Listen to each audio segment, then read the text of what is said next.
গীতা জ্ঞান। শ্রীমদ্ভগবদ গীতা, গীতা 14 অধ্যায়, গুণত্রয় বিভাগ যোগ, শ্লোক সংখ্যা 17তম ও 18তম। এই শ্লোক দুইটির সম্পূর্ণ বিস্তারিত ব্যাখ্যা।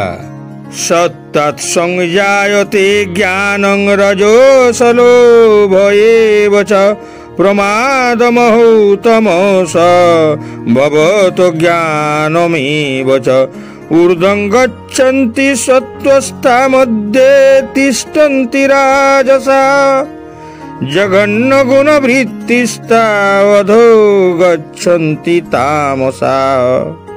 সতগুণ থেকে জ্ঞান, রজগুণ থেকে লোভ এবং তমগুণ থেকে অজ্ঞান, প্রমাদ ও মোহ উৎপন্ন হয়।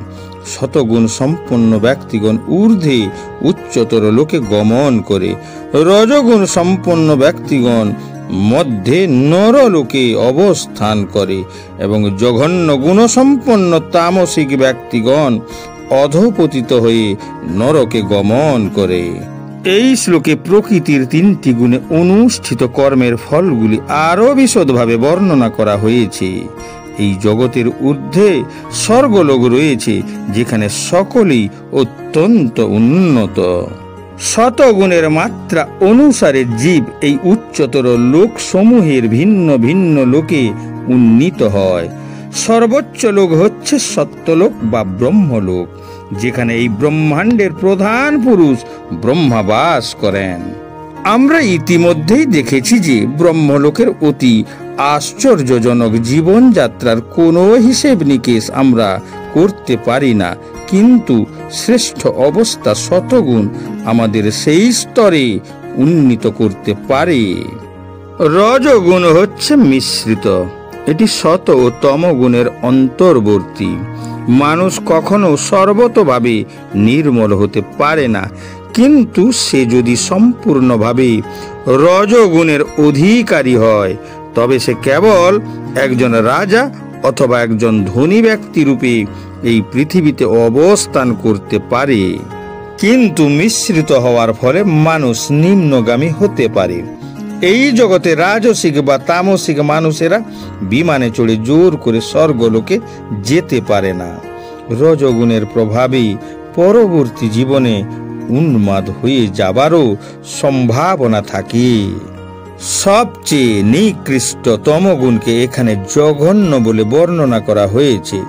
তমগুণে আচ্ছন্ন হয়ে থাকার ফল অত্যন্ত বিপজ্জনক। এটি হচ্ছে জড় প্রকৃতির সবচেয়ে নিকৃষ্ট গুণ।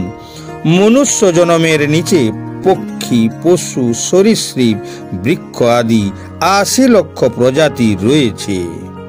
একমাত্র তমগুণের প্রভাব অনুসারে মানুষ সমস্ত রকম জঘন্য কর্মে পতিত হয়। এখানে তামসা কথাটি অত্যন্ত গুরুত্বপূর্ণ। তার অর্থ হচ্ছে উচ্চতর গুণে উন্নীত না হয়ে যারা সর্বদাই তমগুণে অধিষ্ঠিত থাকে, তাদের ভবিষ্যৎ অত্যন্ত অন্ধকারাচ্ছন্ন।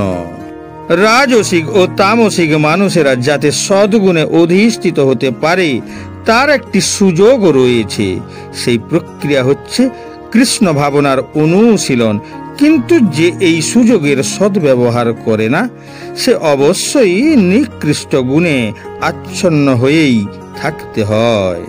শ্রীকৃষ্ণ এখানে ব্যক্ত করেছেন যে আত্মার পুনর্জন্ম সেই গুণগুলির সাথে সম্পর্কিত যার শক্তি তার ব্যক্তিত্বে প্রতিফলিত হয়।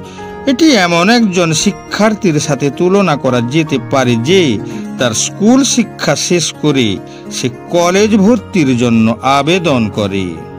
আমাদের দেশে অনেক কলেজ রয়েছে। যারা ভালো কলেজে ভর্তির জন্য নির্ধারিত মানদণ্ড অনুযায়ী স্কুল পর্যায়ে ভালো ফল করে, তারা স্বনামধন্য কলেজে ভর্তি হয় এবং তুলনামূলকভাবে কম নম্বর প্রাপ্ত শিক্ষার্থীরা নিম্ন স্তরের কলেজে ভর্তি হয়। একইভাবে শ্রীমদ্ ভাগবতেও বর্ণনা করা হয়েছে, সত্যে প্রলীনা শরয়ন্তি নরলোকং রজোলয়ঃ তমলয়াস্তু নিরয়ং যান্তি মামেব নির্গুণাঃ। যারা পুণ্যবান শতগুণী তারা উচ্চতর স্বর্গলোকে যায়, যারা রজগুণী তারা পৃথিবীতে পুনর্জন্ম লাভ করে, এবং যারা তমগুণী তারা নিম্নলোকে অর্থাৎ নরকে পতিত হয়। কিন্তু যারা 3টি গুণের ঊর্ধ্বে অবস্থান করে তারা আমাকে লাভ করে।